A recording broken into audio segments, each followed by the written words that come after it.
This is Story Recapped. Today I'm going to explain a romance sci-fi film called Zoe. Spoilers ahead, watch out, and take care. A young woman named Zoe undergoes an evaluation at relationist laboratories to record her partner preferences in a database. A machine begins the test by asking her to describe the last person she was in a relationship with, so Zoe discloses that he was a loner. When the machine asks what would attract her to a potential partner, Zoe smiles and reveals that she would be captivated by things the man loves and the things he wants to be.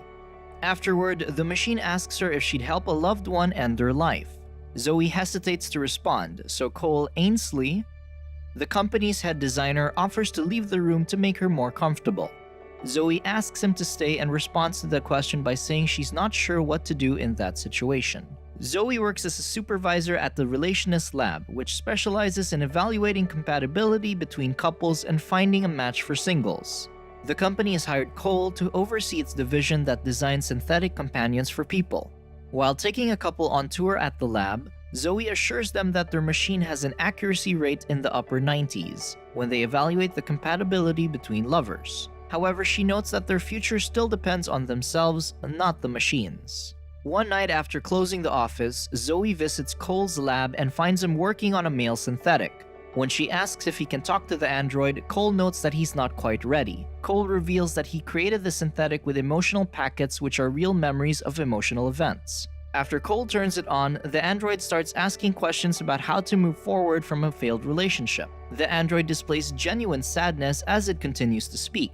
Cole soon turns off the android and discloses that the android's questions were part of a conversation he once had with the evaluating machine. Cole reveals that he and his ex-wife, Emma, scored low in the evaluation and the relationship never recovered. Zoe expresses her sympathy for Cole, but he contends that what he saw in the android was just numbers, not real emotions. Later that day, Cole stops by Emma's house to spend some time with his son, Caleb. After putting Caleb to bed, Cole and Emma have a drink in her art studio. Cole notices the android he once created on the table, so Emma informs him that she wants to use it at an art installation. Cole discloses that he designed it for people who don't want to sleep alone. Cole offers to stay for the night, but Emma notes that she's already seeing someone. Before leaving, Cole asks Emma not to use the android because he might want it back. When Zoe comes to work one day, Cole's android, now fully functional, approaches her and offers her coffee. Zoe asks when he went online, so the android, Ash, informs her that he was just activated that morning. After work, Zoe sees Cole teaching Ash how to dance.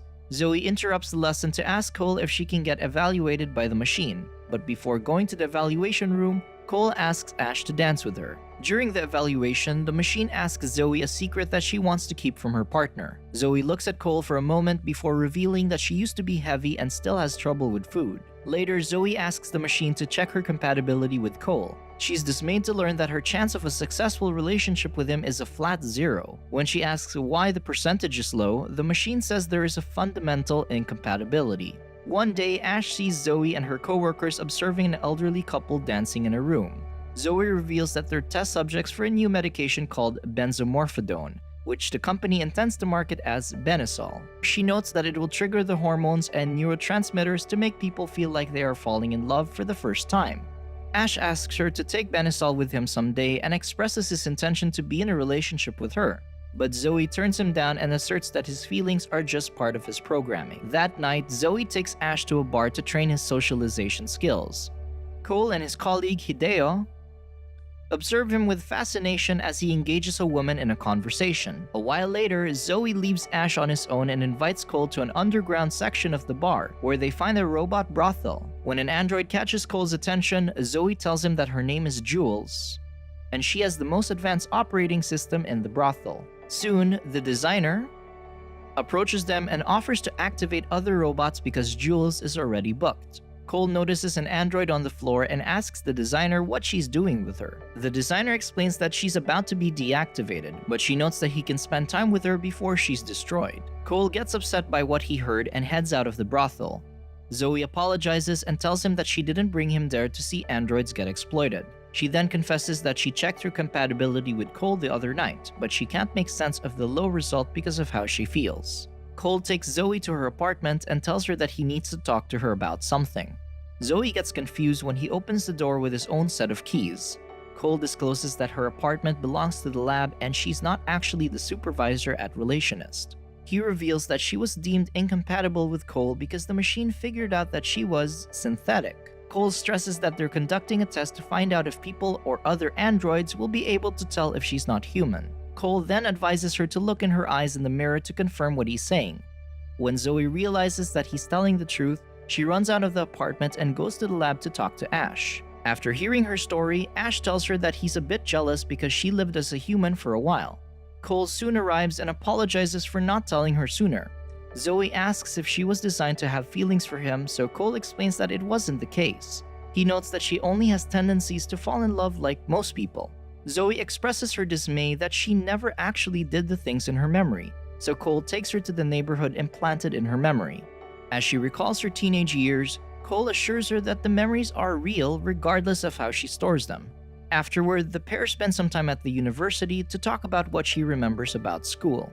At the library, Zoe asks about the person who owns the memories in her system. Cole reveals that her memories came from different people, who are mostly students. When Zoe inquires if he put anything from his past relationship inside her, Cole tells her that he didn't, because he wanted her to have her own thoughts and be completely unique. When Zoe asks whether he thinks about her, Cole discloses that he does, but he can't unsee what she was when he created her. Zoe starts to think that no one will love her because she's not real. She feels like crying, but she realizes that there are no tears flowing from her eyes. Cole apologizes as he explains that she wasn't designed to shed tears because they didn't know how her emotional life would turn out. Cole and Hideo take Ash and Zoe to an android convention to see if people will detect if they're synthetics. After a while, Ash goes on the stage to tell people that it is now possible for people to have a relationship with synthetics. People seem skeptical because they only see synthetics as machines that perform menial tasks, so Ash reveals that he's a synthetic capable of feeling pain, telling jokes, and sensing what other people are feeling. Ash looks at Zoe as he tells the audience that he'll never break their heart nor leave them because he's designed to love in ways that humans can't. Later, Zoe and Cole head to an interactive room that translates sounds into images on a screen. After playing with the interactive system, they stare at each other longingly and kiss. They end up in Cole's bed together, but Cole wants to wait a bit more before getting more intimate, so Zoe just sleeps in his arms. Cole soon introduces Zoe to Emma and Caleb. Zoe gets along with the boy, but he doesn't know she's an android. Cole worries that Caleb might freak out if he finds out, but Emma assures him that he won't because he seems to like her. One night, Zoe puts a pillow under her shirt and looks at the mirror to see what she'd look like if she were pregnant. Later, she goes to the robot brothel to see Jules. The designer realizes that she's a synthetic and offers her a job at her brothel. She argues that her creator has done a great injustice to her because he gave her aspirations that she can never achieve. When Jules comes out to meet her, Zoe asks her what happens in her sessions and notes that the man she's with hasn't been physically intimate with her yet. Jules reveals that many of her clients don't want to make love with her. She notes that some just come to talk to her while others come to seek forgiveness. Jules believes that she might end up on the street soon because her skin is wearing out, so Zoe offers to help her and gives her the address to Relationist. Before she can take it, the designer calls her to spend time with a client. Zoe and Cole spend the next few weeks together like a real couple. One day, they both take off from work to spend some time alone in a cabin. After a swim in the lake, Zoe asks him if their time together is not just part of a test, so Cole assures her that it's real. As they make love, Zoe tells Cole that she's unsure what to do even though she has memories, so Cole tells her not to worry and allow it to happen. When Zoe returns to the office, Ash confesses that he's hurt to see her with someone else. Zoe comforts him by noting that there are different kinds of love and they can still love each other as friends. While having a drink at the bar one night, Cole makes plans to leave the city, but Zoe tells him that she's happy where they are. On their way home, Zoe sees Jules on the other side of the street, so she walks over to her. Before she can reach her, Zoe gets hit by a car. Cole is distraught upon discovering that Zoe has been damaged, but he assures her that she'll be alright. While repairing Zoe at the lab, he informs her that he needs to perform a partial shutdown. Zoe asks what will happen to their relationship, but Cole can't answer her. As Cole searches for parts, Ash tells her not to be too hard on Cole because there will always be a line between humans and synthetics. When Cole returns, he assures Zoe that she'll feel like nothing happened to her when she's repaired. but he still refuses to answer her question about the relationship. Soon after being repaired, Zoe starts working at the office again, but her relationship with Cole falls apart. When Cole visits Emma, he tells her that he can't seem to get past the notion that Zoe is made of a few lines of code.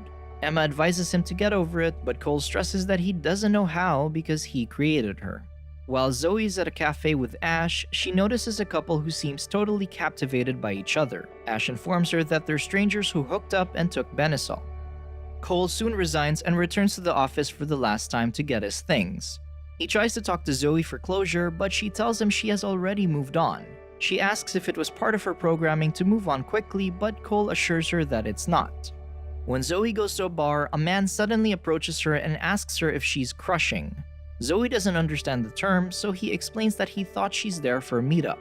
As they get to know each other, Cole enters the bar and sees Zoe holding the man's hand. After a moment, Zoe and the man leave the bar together. Cole follows them and winds up at an apartment where he finds several couples crushing Benasol and mixing it in their drink. Soon, Cole finds Zoe and her date inside a room after drinking Benasol. The man asks Zoe if she feels something, but she notes that Benasol won't affect her because she's synthetic. Cole eventually leaves the apartment when Zoe and her date start making out. When Zoe hints that she loves someone else, the man assures her that she won't feel the same way in the next few hours. One night, Cole goes to the park and meets a woman who's there to find a crushing partner. They end up taking Benasol and spending a night of bliss, but they immediately part ways in the morning. Over the next few days, Zoe and Cole meet with random people at the park to fall in love under the influence of Benasol. Cole tells his partners that he fell in love with the synthetic, and he often felt that their feelings were real, but he couldn't help but see her as a machine. He notes that he wanted to forget what she was and accept her, but it never happened. While searching for another partner at the park, Cole comes across Zoe, so they go to a cafe to talk.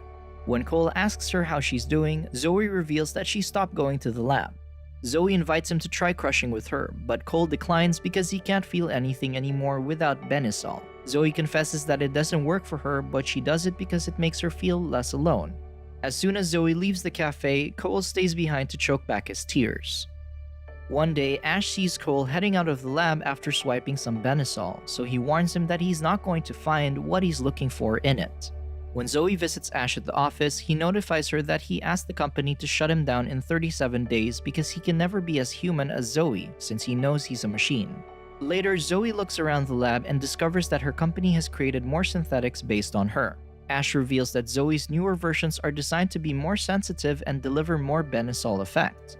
Zoe asks him if the company can shut her down too, but Ash argues that they'll want to put her in a museum because she's the prototype. Cole visits Zoe's apartment to ask her for another chance, but he comes across the newer version of her, Zoe 2.0. Invites him in and asks him to tell her what he wants to say to Zoe. Meanwhile, Zoe visits the robot brothel to ask the designer to shut her down. The designer notes that she can be worth a lot of money if she's repurposed, but Zoe doesn't want anyone tampering with her. She tells the designer that she'll pay her once her contact confirms that nobody can modify her remains. Cole tells Zoe 2.0 that he's sorry for hurting Zoe and not trying harder to be with her. Zoe 2.0 says she forgives him, but Cole realizes that Zoe is the only one who can do that. Later that day, Hideo stops by Cole's apartment to tell him that something has happened to Zoe. Hideo takes Cole to a house where he finds Zoe unconscious on the bed, while Ash, Jules, and other synthetics from the brothel watch over her. Cole asks Hideo and Ash to retrieve his tools, so they leave him with Zoe. Ash takes Jules with him and holds her hand as they walk away from the house. Hours later, Zoe wakes up and recalls that she stopped the designer from shutting her down. Cole surmises she wanted to live when she reveals that something inside her didn't want her to go through with it. Zoe asks Cole to leave, but he stresses that he misses being close to her. Zoe opens her patched up skin to reveal the electronic parts underneath and asserts that he will never see her as a real person. Cole, however, contends that he sees someone he loves when he looks at her. He further stresses that she's more real than anything that happened to him. Cole is stunned when he sees tears flowing from Zoe's eyes. As they embrace, Zoe continues crying tears of joy, knowing that she's just as real as any human being because she's able to break free from the constraints of her design. Subscribe to watch more videos like this. Turn on notifications. And leave a like, it really helps the channel out. Thank you for watching.